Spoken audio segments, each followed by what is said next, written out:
결국 우리나라 기업들이 왜 사람 관리 모델을 바꿔야 되는지, 왜 직원을 바라보는 관점을 바꿔야 하는지에 대해서 제가 크게 세 가지 이유로 설명을 드리고자 합니다.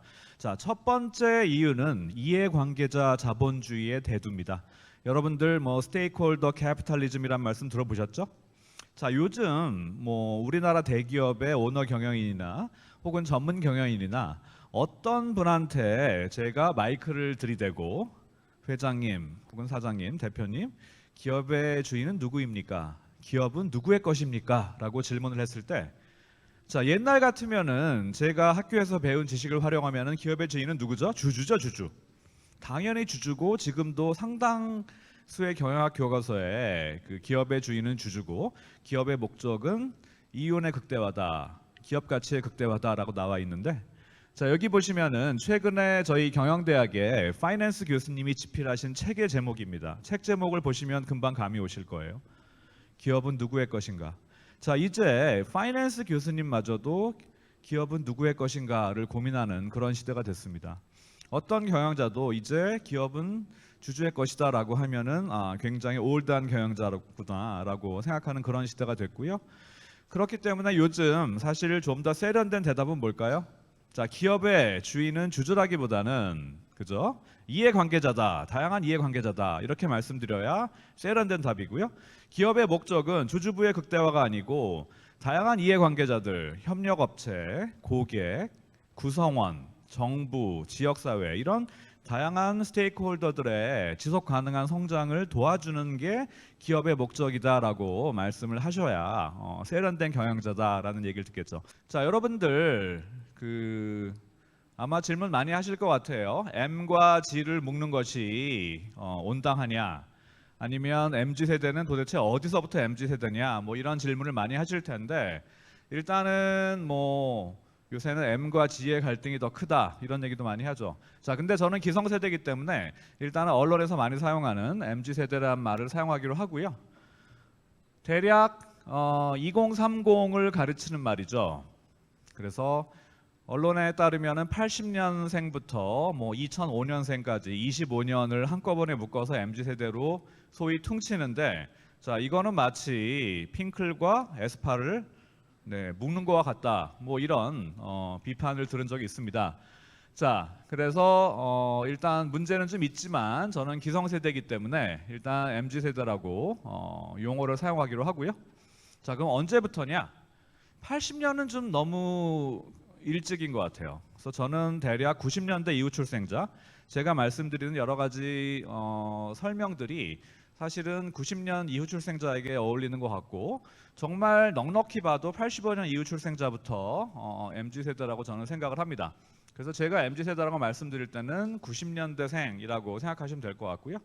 근데 다만 편의를 위해서 지금 우리나라 기업의 MZ세대들이 얼마나 많은지 한번 말씀을 드려보면 2030으로 하겠습니다. 자, 2030 직원들의 비율. 제가 LG그룹에 자문을 하고 있어서 정확한 데이터에 접근이 가능했는데, 자, LG전자는 2030 직원들이 48%, LG화학은 60%, 66%, LG디스플레이는 60%, 그 다음에 LGCNS는 50%. 자, 그래서 LG그룹 같은 경우에 대부분이 그죠? 절반 이상이 2030 구성원이다. 자, CJ그룹 같은 경우에는 그 비율이 75%를 넘는다. 이런 얘기를 합니다. 그래서 자, 이들이 대세죠. 자, 이들이 이제 조직 구성원의 대세가 된 거고, 그죠? 근데 이제 다양한 세대들이 공존하고 있잖아요. 우리나라 기업에는 베이비 부머, 86X, 그다음에 MG 여러 세대들이 공존하고 있기 때문에 요즘 기업들이 고민하고 있는 게 조직 내 세대 갈등이죠. 그죠? 자, 그래서 요즘 애들 이해가 안 돼라고 얘기를 많이 하는데 자, 요즘 애들의 특징 여러분들 어떤 게 떠오르시나요? MZ 세대 하면. 자, 일단 굉장히 중요한 키워드가 개인주의인 것 같아요. 개인주의. 그죠? 그래서 우리보다는 나. 그죠? 조직의 논리로 개인의 권리가 희생되는 거 절대 용납하지 않습니다. 그 다음에 두 번째가 보헤미안 기질이 있다. 한 곳에 머무르려고 하지 않는다. 그죠? 요새 자포핑족이란 말까지 생기고 있죠. 그래서 이직이 보편화되고 오히려 이직을 못하면 무능력하다고 생각한다. 이런 분들도 계신 것 같아요. 자, 그 다음에 자아가 강하다. 자, 그래서 자기 의견을 거침없이 표현하는데 주저함이 없다는 거죠. 좀 분위기가 싸해지는 말이라도 기성세대 같으면은 참고 넘어갔을 일들도 참지 않고 분명하게 표현한다. 자아가 강하다. 그다음에 칭찬과 인정에 민감하다. 그래서 그 반대로 어떻게 보면 싫은 소리 듣기를 싫어한다. 뭐 이런 얘기도 있고, 또 공정에 민감하다. 뭐 이런 얘기도 있고, SNS 소통을 좋아한다. 혹은 뭐 빠른 성장과 피드백을 원한다. 뭐 여러 가지 얘기들이 있는데, 제가 오늘 좀 집중해서 말씀드릴 것은 MZ 세대가 공정에 민감하다라는 그 포인트에 대해서, 세대적 특성에 대해서 좀 말씀을 드리고자 합니다. 자, 한번 보시면은 재미로, 이게 서울대 동문과 실제 자료입니다. 자, 왼쪽에 보이시는 분이 88학번, 오른쪽에 있는 분이 10학번. 자, 스펙을 한번 비교해 보세요. 왼쪽에 계신 88학번 선배님은 스펙이랄 게 없어요. 그죠? 학점, 뭐 어학 점수 물론 없고. 자, 기성세대들은 보통 유일한 자격증이 운전면허증이었는데 이게 1종이냐 2종이냐가 중요했습니다. 그래서 이제 아무 문제 없이 대기업 합격해서 지금도 잘 다니고 계신데, 자, 22년 후배 10학번은 뭐 비교도 안 되게 훌륭한데 스펙이, 그죠? 23곳에 지원해서 모두 불합격했다. 뭐 물론 극단적인 얘기는 하지만 그럴 수도 있겠거니라는 생각이 들 겁니다. 정말 뭐 안 된 말이지만은 제 대학 동기 중에서는 4년 내내 술만 먹다가 정말 뭐 아무 문제 없이 대기업 취업해서 지금도 잘 다니는 친구들 있어요. 뭐 여러분들 젊은 구성원들이 보기에는 도저히 이해가 안 되는 그런 일이지만, 저희는 정말 어떻게 보면은 시대를 잘 만났다는 생각이 들 때도 있죠. 그 얘기는 여러분들은 시대를 잘못 만났다라고 생각하기 쉽다는 거고요. 자, 그래서 실제로 그 SK그룹의 지금 화이트 칼라 구성원들 2,000명을 상대로 우리가 이제 이 보상은 뭐에 근거해야 되느냐 이런 서베이를 한번 해봤습니다. 자, 보니까 약 6대 4 정도로 독일 보상보다는 능력주의 기반 차등 보상을 선호하는 걸로 나타났어요. 자, 여러분들 보상을 n분의 1식으로 나눠 먹는 보상이 좋으세요? 모두가 평등하게, 기계적인 평등, 그죠? n분의 1 형태의 나눠 먹는 보상, 혹은 능력과 실력에 따라서 차등 분배되는 보상. 자, 어떤 것을 더 선호하십니까? 자, 물론 장단점이 있어요. 각각 장단점이 있지만 확실히 요즘 젊은 구성원들 2,000명 중에 약 80% 정도가 젊은 구성원들이었는데, 젊은 구성원들은 확실히 이 능력주의 기반 차등 보상을 선호하는구나. 자, 이런 것을 보여주는 결과라고 할 수 있겠습니다. 요게 이제 그 최근에 SK에서 SK 구성원들 약 10,000명 이상을 상대로 해서 조사한 결과입니다. SK그룹에서 행복이 정말 중요한 키워드잖아요. 회장님도 이 일터에서의 행복, 구성원들의 행복에 굉장히 관심이 많으시고, SK 계열사 같은 경우에는 이 계열사별로 행복 점수가 나와요. 많은 SK 구성원들 핸드폰에는 콩 어플리케이션이라고 내 행복감을 입력하는 그런 애플리케이션이 있어요. 앱을 통해서 지금 몇십만 건의 데이터가 축적이 되어 있다고 하는데, 그래서 그 데이터를 이용해서 점수가 나옵니다. SK 이노베이션은 행복 점수 71점 구성원들의, 그 다음에 SK 하이닉스는 74점, 이런 식으로 점수가 나오고, 그게 이제 CEO KPI 중에 하나예요. 구성원들의 행복 점수가 이제 그만큼 행복을 중시하는 회사인데, 자, 여기 보시면은 자, 일터에서 구성원들의 행복을 좌우하는 요소가 뭐냐, 대략 5가지로 나왔습니다. 자, 첫 번째, MZ 구성원들이 전부 다는 아니지만 굉장히 많은 응답자들이 MZ 구성원들이라고 보시면 되고요. 자, 첫 번째가 성장, 두 번째가 자율, 세 번째가 관계, 네 번째가 워라밸, 다섯 번째가 보상. 그래서 이거 잘 알아두시면 좋을 것 같아요, 리더분들. 성자, 관, 워, 보. 자, 성장. 자, 여기서 말하는 성장이 뭘까요? 자, 그래서 여기에 대해서 조사를 해보니까, 자, 우리 기성세대한테 성장은 승진이었어요. 조직에서 내가 성장한다?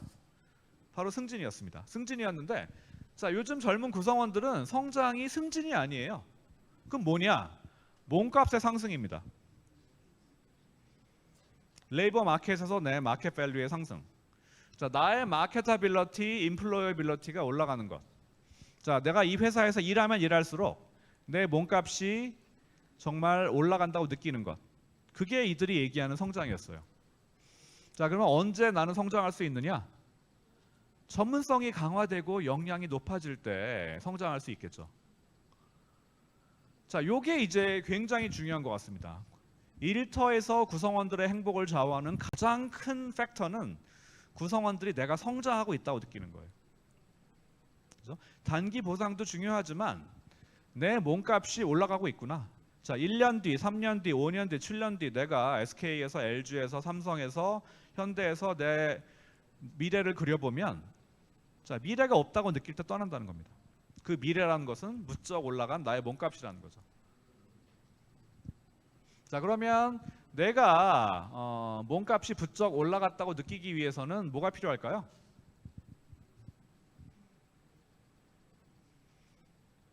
자, 결국 이 몸값이 중요한 시대가 됐다라는 것을 우리 기업과 관리자들이 이해를 하셔야 될 것 같아요. 자, 저 같은 사람은 몸값 생각 안 합니다. 저의 가장 큰 목적은 건강관리 잘해서 15년 뒤에 서울대학교에서 정년퇴임 하기를 기대하고 있거든요. 이직을 생각을 안 해요. 그죠? 이직을 생각을 안 하는 사람들은 몸값이 관심이 없습니다. 저 몸값을 생각해 본 적이 없어요. 근데 자, 평생 직장은 없고 이직이 보편화된 세상 아닙니까? 그죠? 이직이 디폴트예요. MZ에게 이직이라는 단어를 머리에서 뺄 수는 없는 것 같거든요. 자, 이제는 배달의 민족 여기저기 벽에 붙어 있다는 평생 직장 따윈 없다. 최고가 되어 떠나라. 뭐 이런 얘기까지 나오는 편이죠. 그죠? 그런 세상이기 때문에 자, 우리가 MZ를 잡아두려고 하기보다는 납득을 시키는 게 필요합니다. 이 회사에 네가 있을 때 부쩍부쩍 몸값이 올라간다는 거 내가 보장할게. 말로만 하면 안 되겠죠? 그죠? 결국 언제 내가 성장한다고 느낄까요? 회사에서 사람한테 투자를 해야 됩니다. 교육 훈련에 투자를 해야 될 거고요. 그 다음에 관계, 최고의 상사, 최고의 동료와 함께 일할 때 긍정적인 경험을 하면서 함께 어울려 일할 때 내 몸값이 올라간다고 느끼겠죠? 자율, 그죠? 내가 일하는 방식, 시간, 장소 이런 것들을 자율적으로 자기 주도적으로 결정할 수 있을 때 나는 성장한다고 느낄 겁니다. 또 기회를 주셔야죠. 요즘 이제 그 CJ의 신인사 제도의 캐치프레이즈가 이겁니다. 최고의 인재에게 최고의 기회와 최고의 보상을. 자, 기회를 주셔야죠. 기회. 그죠? 자, 우리 네카라쿠베 같은 데서 자, 요새 이제 우리나라 대기업들이 네카라쿠베의 인재를 많이 뺏기고 있는데 가장 큰 이유들이 요 성자, 관, 워, 보 이 중에서 대기업들이 네카라쿠베보다 낫다라고 얘기할 수 있는 게 별로 없어요. 하나하나 따져보면. 내 몸값이 네이버에서도 올라갈까? 아니면 삼성전자에서도 올라갈까? 나는 어디에서 더 자유를 많이 부여받지? 최고의 동료와 최고의 상사는 삼전에 많을까? 네이버에 많을까? 워라벨, 일과 여가의 믹스를 내가 주도적으로 결정할 수 있는 게 워라벨인데, 자, 내가 일과 여가의 믹스를 어디서 더 주도적으로 결정할 수 있을까? 보상. 보상은 이제 사실 뭐 우리나라 웬만한 대기업 수준 이상이죠. 판교가. 그죠? 뭐 삼성전자 1억 4천이라고 하나. 카카오는 이제 1억 7천인 수준이거든요. 네이버도 1억 3천이고 평균 연봉이. 자, 그래서 이제 이런 것들을 고민해야 되는 그런 시대가 된 것 같습니다. 자, 그래서 구성원들을, 그죠? 구성원들이 원하는 성장은 나의 성장이에요. 개인으로서 나의 성장을 원하기 때문에 결국 회사에서 이들을 붙잡아 놓기 위해서는 납득을 시켜야 됩니다. 내가 떠날 때 떠나더라도 이 회사에서 있을 때 열심히 일하는 게 나한테도 도움이 된다. 자, 그러면 어떻게 구성원들한테 성장감을 줄 거냐? 교육 훈련에 투자하셔야 되고, 그 다음에 구성원들의 도전적인 업무 기회를 주셔야 됩니다. 클 수 있는 업무 기회를 주시고, 그죠? 우리가 정말 리스크 테이킹 할 수 있는, 그죠? 도전적인 업무 기회를 주셔가지고 내가 성장할 수 있는 기회를 주셔야 되고, 또 최고의 동료와 상사를 끌어모으셔야 돼요. 그 다음에 이 자율적으로 내가 일하는 방식, 시간과 장소, 일하는 시간과 일하는 장소, 그 다음에 일과 여가의 믹스, 그다음에 일하는 방식을 주도적으로 결정할 수 있는 자유를 주셔야 됩니다. 자유. 네, 물론 책임도 주셔야 되지만, 예, 자율과 책임, 권한, 기회의 부여 이런 것들이 굉장히 중요하다고 생각을 하고요. 보상이 이 조사에서는 가장 덜 중요한 거로 나왔지만 보상은 기본이죠. 네. 보상이 업계 최고일 필요는 없지만 우리가 예를 들면 업계 최고의 보상에서 10% 이상 보상 격차가 나면은 쉽지 않아요. 근데 제 생각에는 10% 정도, 10% 15% 정도의 보상 격차는 이런 어떤 우리 성장 자율 관계 워라밸 같은 조직 문화로 저희가 해결할 수 있는 여지가 많지 않지 않나 생각을 해봅니다.